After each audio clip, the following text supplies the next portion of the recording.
Hello and welcome दोस्तों, स्वागत है आप सभी का आज के इस वीडियो में। तो आज से अपन स्टार्ट करने जा रहे हैं पिनिकल पब्लिकेशन की जो रेलवे की बुक होती है उसके मेंसुरेशन के क्वेश्चंस को। तो सबसे पहले हम कुछ बेसिक कॉन्सेप्ट सीखेंगे, उसके बाद क्वेश्चंस को डिस्कस करेंगे।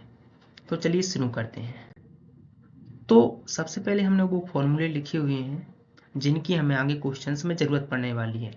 तो चलिए पहले इन्हें देख लेते हैं। जैसे कि पहला फॉर्मूला है अर्धगोले का क्षेत्रफल, जो कि होता है पाई आर स्क्वायर। घनाभ का आयतन, जिसका फॉर्मूला होता है लंबाई गुणा चौड़ाई गुणा ऊंचाई।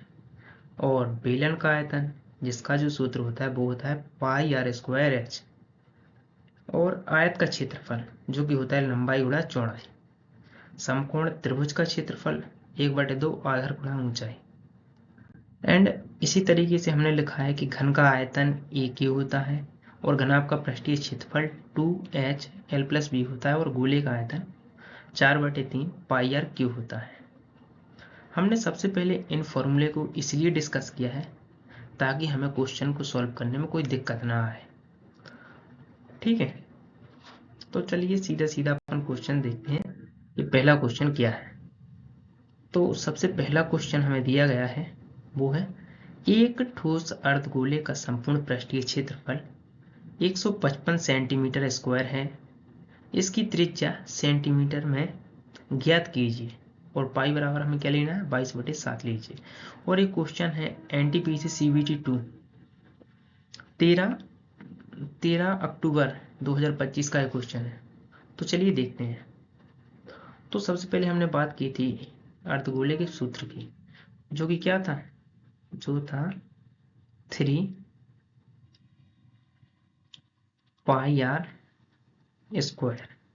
क्योंकि जब भी हम संपूर्ण पृष्ठीय क्षेत्रफल की बात करेंगे तो हम क्या लिखेंगे 3 पाई आर स्क्वायर। और अगर नॉर्मली बात करें अर्धगोले के क्षेत्रफल के सूत्र की, वक्र पृष्ठीय क्षेत्रफल, तो हम लिखते हैं 2 पाई आर स्क्वायर। लेकिन यहाँ पे क्या कहा गया है संपूर्ण पृष्ठीय क्षेत्रफल, तो हम लिखेंगे 3 पाई आर स्क्वायर। कुछ नहीं करना है, बस 3 पाई की वैल्यू क्या बताई है 22/7।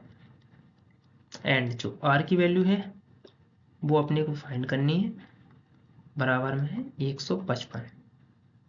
ठीक है, तो इसका इसमें मल्टीप्लाई कर देंगे तो यहाँ से हम लिखेंगे आर स्क्वायर बराबर हो जाएगा 155 गुणा में 7 बटा में हो जाएगा 66। ठीक है, अब हम लिखेंगे आर। आर बराबर हम क्या लिखेंगे 7 का इसमें गुणा करेंगे, 7 पन्ना 35 की 5 हासिल आई 3, 7 पन्ना 35 36 37 38 बचे 3, 7 एकम 7 7 और 3 10 अपॉन में 86। और आर जब यहाँ पे आर हटेगा तो इस तरफ रूट आ जाएगा 10/85/66। कौन सा ऑप्शन है, ऑप्शन नंबर सी हमें दिख रहा है और जी रूट यहाँ तक गया है पूरा है।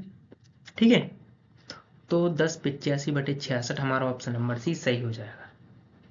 आई होप कि आपको क्वेश्चन समझ में आया होगा। चलिए अगला देखते हैं। तो नेक्स्ट जो हमारा क्वेश्चन है उसमें हमसे कहा गया है कि 21 मीटर लंबी 29 मीटर ऊंची और 0.8 मीटर मोटी दीवार बनाने के लिए आवश्यक 72 सेंटीमीटर 50 सेंटीमीटर और 25 सेंटीमीटर माप वाली ईंटों की संख्या ज्ञात कीजिए, जबकि रेत और सीमेंट का मिश्रण दीवार के कुल आयतन का 40% स्थान घेरता है।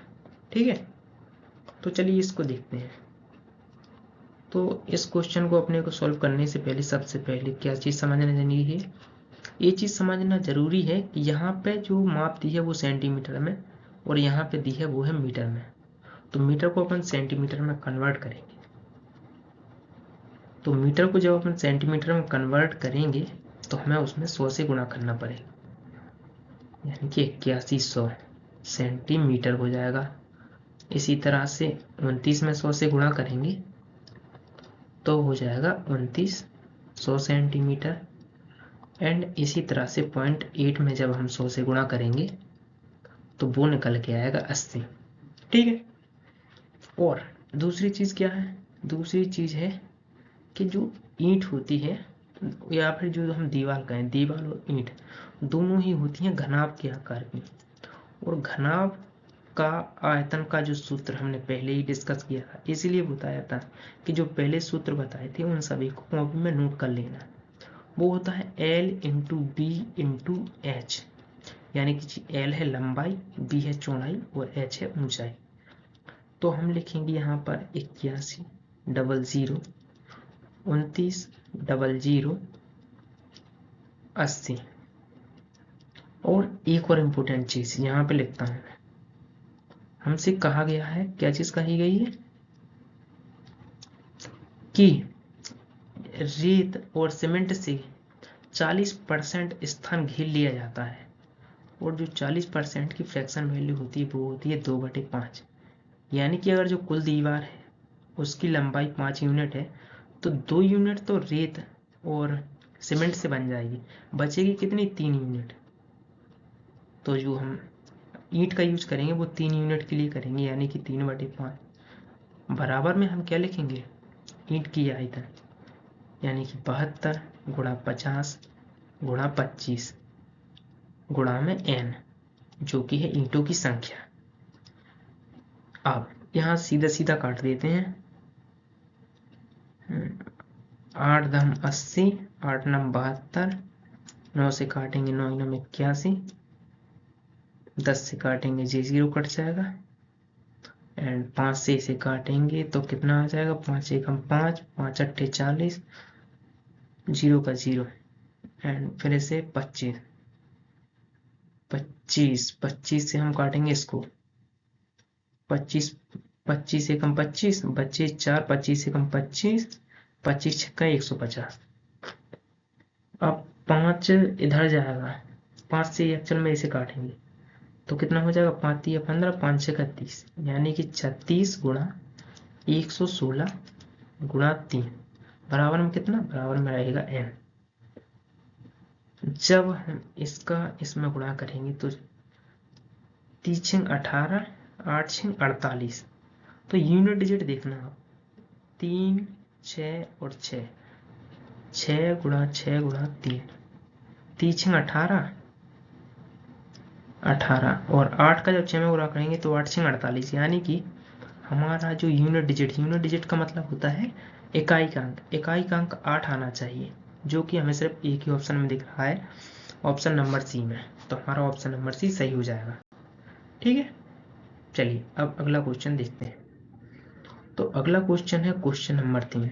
इसमें हमसे क्या कहा गया है, क्वेश्चन नंबर 3 में हमसे सीधे सीधा कहा गया है कि यदि एक लंब वृत्तीय बेलन का आधार की त्रिज्या 19% कम कर दी जाए और इसकी ऊंचाई 122% बढ़ा दी जाए तो आयतन के क्षेत्रफल, आयतन में प्रतिशत वृद्धि निकटतम पूर्णांक तक ज्ञात कीजिए।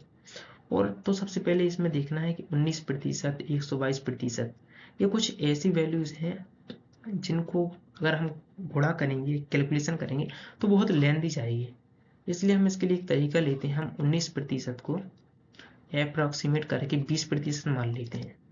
तो हम मान लेते कि पहले हमारी जो लंबाई थी किसकी, त्रिज्या, त्रिज्या आर लिख देते हैं इसको। ठीक है, पहले जो आर थी वो थी 8, बाद में 20% कम हो गई तो बची 10 की जगह 8। और ऊंचाई थी यानी कि हाइट, पहले वो 10 थी और बाद में 122 की वृद्धि हुई, 122 की जगह हमने क्या मान लेते हैं, 122 की जगह हम अप्रोक्सीमेट में मान लेते हैं 120 की वृद्धि हुई, तो बाद में हो गई जी 22। अब कुछ नहीं करना, सीधा सीधा अपने को फॉर्मूला रखना है, बेलन, बेलन के आयतन का फॉर्मूला होता है वो होता है पाई आर स्क्वायर है। क्योंकि पाई हर जगह कांस्टेंट वैल्यू रहेगी तो इसलिए काट देते हैं, और हम लिखते हैं जो पहले वाली, यहाँ पे जो पहले है इसको फिर हम लिखेंगे बाद वाले को। तो पहले वाले का जो क्षेत्रफल निकल के है वो कितना हो जाएगा, 10 गुणा 10, क्योंकि आर 2 बार है, आर स्क्वायर 10 गुणा 10 गुणा 10, फिर बाद वाले का 8 गुणा 8 गुणा में 22, तो कितना हो जाएगा जी, 8 अठैया हो जाएगा 64, 64 में जब हम 22 का गुणा करेंगे तो क्या निकल गएगा, 22 चौके 88 की 8, हासिल आई 8, 22 छिक्का कितना हो जाएगा 132, 132 और 8 कितना हो जाएगा 140। यानी कि जो बाद में जो आयतन निकला वो निकला 1408 यूनिट। तो इसमें परिवर्तन कितना हुआ 1000 में 1408, यानी कि 408 का परिवर्तन हुआ 1000 में। तो 100 पर कितना है, 2 जीरो से 2 जीरो कट जाएंगे, एक अंक बाद दशमलव, यानी कि 40.8% का जो है इसमें क्या हुआ परिवर्तन हुआ। तो इस हिसाब से देखा जाए तो हम 40 मान लेंगे, क्योंकि निकटतम पूर्णांक तक देखना है, तो ऑप्शन नंबर भी अपना सही हो जाएगा। ठीक है, चलिए अब अगला क्वेश्चन देखते हैं।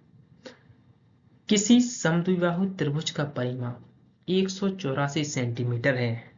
यदि आधार 44 सेंटीमीटर है तो बराबर भुजाओं की लंबाई सेंटीमीटर में ज्ञात कीजिए। ये भी एनटीपीसी अंडर ग्रेजुएट का पेपर है, जो कि 3 सितंबर 2025 का है। तो चलिए अब इसको देखते हैं। तो समद्विबाहु त्रिभुज, समद्विबाहु त्रिभुज कैसा होता है, एक ऐसा त्रिभुज जिसकी दो भुजाओं की लंबाई बराबर होती है। अगर ए भुजा ए है तो ए भुजा भी ए होगी। तो इसका परिमाप, परिमाप के बारे में हमने बताया था कि किसी त्रिभुज का परिमाप मतलब हो जाए भुजाओं का कुल योग। तो समद्विबाहु त्रिभुज का परिमाप हो जाएगा 2a प्लस में हो जाएगा, अगर ये भुजा b है तो b, 2a प्लस b कितना दिया हुआ है 184, 184। हमें b आधार की जगह क्या दिया है क्वेश्चन में, आधार दिया हुआ है 44 सेंटीमीटर। तो हम लिखेंगे 2a, जब 44 इस तरफ आएगा तो कितना हो जाएगा 184 में से हम 44 घटा देंगे, 0 4 1 2a। यहाँ से a की वैल्यू जो निकल के आएगी वो निकल के आएगी 70। तो पूछा क्या है, बराबर भुजाओं की लंबाई ज्ञात कीजिए। तो जो बराबर भुजाएं हैं उनकी लंबाई 70 सेंटीमीटर, यानी कि ऑप्शन नंबर डी अपना सही हो जाएगा। ठीक है, चलिए नेक्स्ट देखते हैं। तो अगला जो क्वेश्चन है उसमें कहा गया है, यदि एक पानी के पाइप का आकार 5 सेंटीमीटर 5 मीटर और 3 मीटर विमा वाला एक आयत है और इसमें से पानी 36 किलोमीटर प्रति घंटे की चाल से निकलता है, तो 12 मिनट में पानी से पाइप से गुजरने वाले पानी का आयतन कितना होगा। ठीक है, चलिए क्वेश्चन देख लिया। सबसे इंपॉर्टेंट चीज हम देखेंगे इसमें आयत। आयत की जो क्षेत्रफल का सूत्र होता है पहले हमने डिस्कस किया था, लंबाई गुणा चौड़ाई होता है। ठीक है, तो हम लिखेंगे आयत के क्षेत्रफल 5 गुणा 3, 5 या 15 मीटर स्क्वायर हमारे जो आयत है उसके क्षेत्रफल का सूत्र हो जाएगा। अब दूसरी चीज क्या है, दूसरी चीज है कि चाल जो दी है वो किलोमीटर में दी है, हमें उसे मीटर और मिनट में कन्वर्ट करना है। तो किलोमीटर को मीटर में कन्वर्ट करने के लिए हम उसमें 1000 से गुणा करेंगे एंड मिनट में कन्वर्ट करने के लिए हम उसमें 60 से भाग देंगे। 0 से 0 कैंसिल हो जाएगा, 6 36 हो जाएगा, यानी कि जो चाल निकल के आई वो निकल के आई 600 मीटर प्रति मिनट।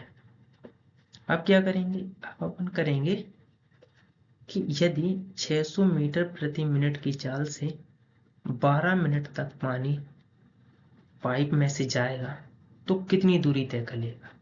तो 12 6 72, यानी कि 7200 मीटर दूरी तय कर लेगा पानी। अब आप एक चीज समझना यहाँ पे कि जो पाइप है, पाइप ने यहाँ से 7200 मीटर दूरी तय की, इसके अंदर 7200 मीटर दूरी तक गया। किस क्षेत्रफल से, इस जो क्षेत्रफल है आयत का, इस क्षेत्रफल से।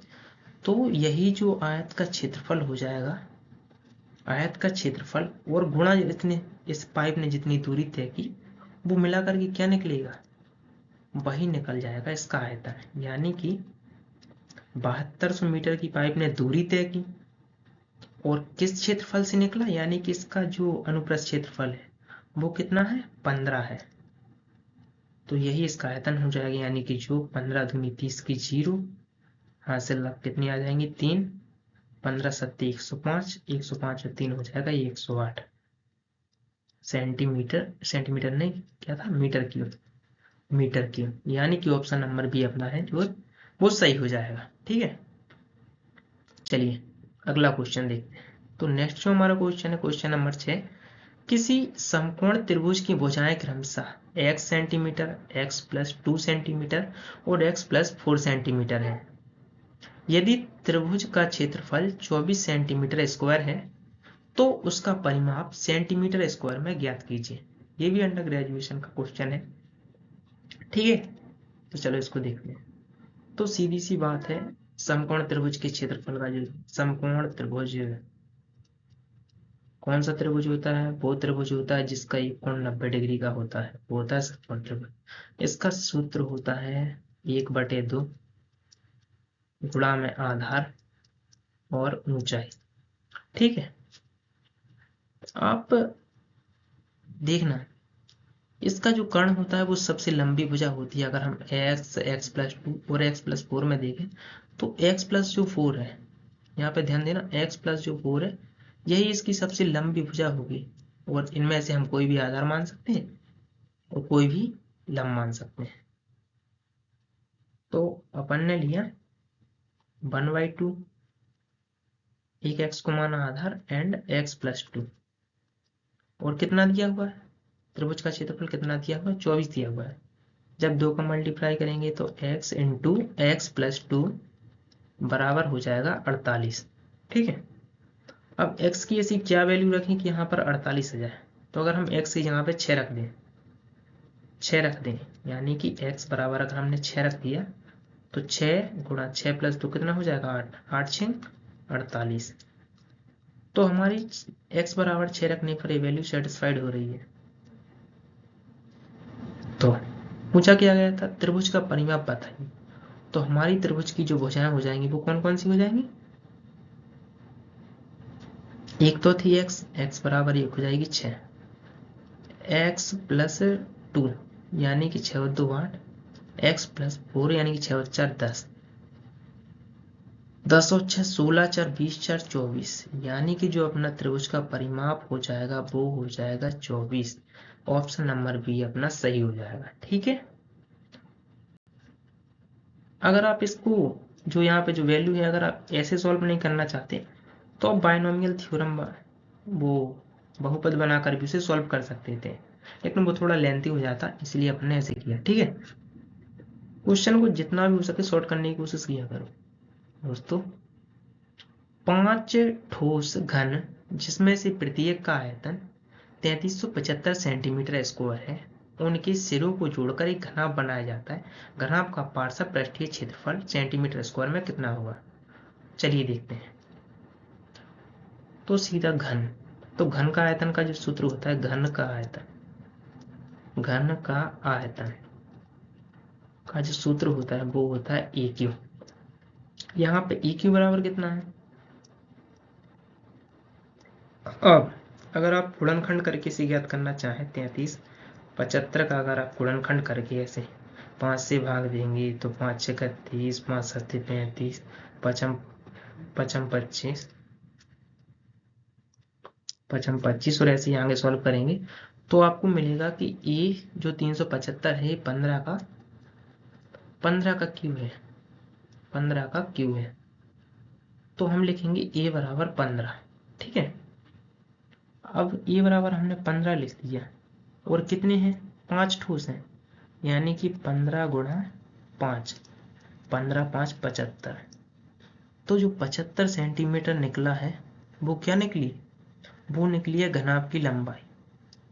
तो घनाभ की लंबाई को हम L लिखेंगे, L बराबर हो जाएगा 75, L बराबर हो जाएगा 75। ब्रीथ, ब्रीथ कितनी हो जाएगी? चौड़ाई, क्योंकि 5 है तो 1 2 3 4 और 5 वो सभी लाइन इस तरीके से रहेंगे। तो जो लंबाई तो हो जाएगी वो रहेगी 75, लेकिन जो चौड़ाई और ऊंचाई है वो सिर्फ 15 ही 15 रहेगी। तो घनाभ का पार्श्व पृष्ठीय क्षेत्रफल का जो सूत्र होता है वो क्या होता है? वो होता है 2 सॉरी वो होता है 2h कोष्टक में L प्लस बी, ठीक है। 2h की जगह पे हम क्या लिखेंगे? 15, L की जगह पे क्या लिखेंगे? 75 और b की जगह पर हम लिखेंगे 15। 15 दूनी हो जाएगा 30, 75 और 15 हो जाएगा 90, 9 तिया 27 डबल 0 सेंटी। यानी कि अपना ऑप्शन नंबर ए है वो सही हो जाएगा। चलो अगला क्वेश्चन देखते हैं। तो अगला जो क्वेश्चन है उसमें कहा गया है एक घनाभ की लंबाई चौड़ाई और ऊंचाई 5, 4, 3 के अनुपात में है। यदि घनाभ की लंबाई चौड़ाई और ऊंचाई का योग 120 सेंटीमीटर है तो घनाभ का आयतन क्या होगा। ठीक है, तो हम मान लेते हैं घन की लंबाई है वो 5x 4x प्लस 3x है और कितना दिया घन का योग 120। तो ये कितना हो जाएगा 5, 4, 9, 3, 12 हो जाएगा। 12x बराबर हो जाएगा 120। यानी कि यहाँ से x की वैल्यू निकालेंगे तो वो निकल के आएगी 10। और आगे क्या क्या है घनाभ का आयतन। घनाभ का आयतन बराबर क्या, तो इसकी वास्तविक लंबाई भुजाओं की वास्तविक लंबाई क्या हो जाएगी 10 का गुणा, यानी कि 50, 40 और 30 हो जाएगी। और घनाभ का आयतन का जो सूत्र होता है, आयतन का जो सूत्र होता है वो क्या बताया था, L into B into H, L into B into H, यानी कि 50 गुणा 40 गुणा 30।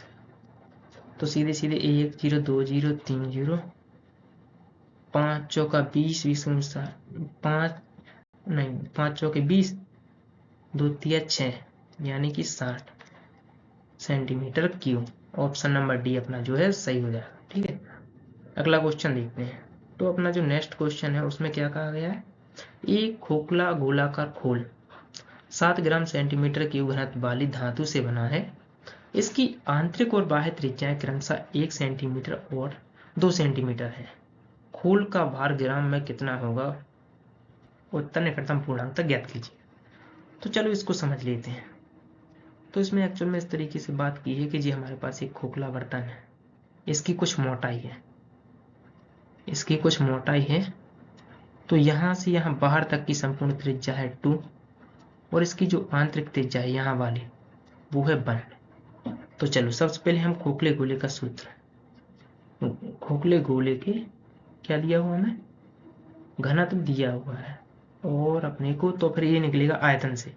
ठीक है, तो गोले का आयतन, गोले का आयतन लगाते हैं इसमें। तो जो गोले का आयतन होता है वो होता है 4/3 पाई आर क्यू। हम मान लेते हैं कि जो बड़ी त्रिज्या है उसको कैपिटल आर मान लेते हैं, कैपिटल आर बराबर 2, और जो स्मॉल आर है उसको मान लेते हैं 1। तो जब हम बड़े गोले में से छोटे गोले को घटाएंगे तो हम लिखेंगे 4/3 पाई, सॉरी यहाँ पे ऐसे लिखेंगे 4/3 पाई, पाई आर, आर की जगह हम लिखेंगे कैपिटल आर, जो हो जाएगा कैपिटल आर का स्क्वायर और माइनस में 4/3 पाई स्मॉल आर का क्यूब, सॉरी क्यूब लिखेंगे यहाँ पे। अब अपन 4/3 पाई को अगर कॉमन ले लें तो आर का क्यूब, यानी कि 2 का क्यूब कितना हो जाएगा 8 और 1 का क्यूब 1 ही रहेगा। तो ये कितना हो जाएगा 4/3 पाई की वैल्यू रखेंगे 22/7 और गुणा में 7, 7 7 कैंसिल होगा, 22 चौके 88, 88/3। यहाँ पे जो है अपने गोले का आयतन आ गया। ठीक है, गोले का आयतन आ गया। अब अपन ने फिजिक्स में एक फॉर्मूला पढ़ा है जो कि होता है घनत्व बराबर द्रव्यमान बटे आयतन। घनत्व बराबर होता है द्रव्यमान बटे आयतन। तो क्योंकि हमने यहाँ पर देखा आयतन मिल गया, आयतन में अगर घनत्व का गुणा कर दें तो हमें द्रव्यमान मिल जाएगा। यानी कि 88/3 में अगर 7 का गुणा कर दें तो हमें जो आंसर है वो मिल जाएगा 7 8 56 की 6 हासिल आई 5, 7 8 56, 56 और 5 हो जाएगा 61। इसमें जब हम 3 से भाग देंगे 3 3 दूनी 6, 0 5 15, यानी कि 0.5 20, यानी कि 205 के आसपास हमारा आंसर आएगा। तो ऐसा ऑप्शन बी ही दिख रहा है, तो इसलिए हम ऑप्शन बी को टिक कर देंगे। चलिए लास्ट क्वेश्चन है आज का, इसको और देख लेते हैं। तो ABCD एक त्रिभुज है जिसकी भुजाएं बराबर हैं और कोण ABC बराबर 90 डिग्री है। तो सम्मुख भुजाएं समांतर हैं, सम्मुख कोण बराबर है, तो ABC क्या होगा। तो सीधी सी बात है, त्रिभुज की भुजाएं बराबर हैं, अगर कोण 90 डिग्री है, कोण 90 डिग्री है, भुजाएं बराबर है, तो सीधी सी बात है ये आकृति एक वर्ग की आकृति होगी। ठीक है, तो इस तरीके से आज अपन ने पिनिकल जो बुक है उसके मेंसुरेशन के 10 क्वेश्चन डिस्कस किए। हालांकि जो पूरी मेंसुरेशन होती है वो सिर्फ फॉर्मूला पर बेस्ड होती है, इसलिए हमें आज ज़्यादा से ज़्यादा फॉर्मूले देखने पड़े। तो ऐसे ही हम और भी सीरीज आगे क्वेश्चन लाते रहेंगे, तो जुड़े रहें हमारे साथ। वीडियो अच्छा लगा हो तो लाइक करें, शेयर करें, सब्सक्राइब करें। Thank you so much.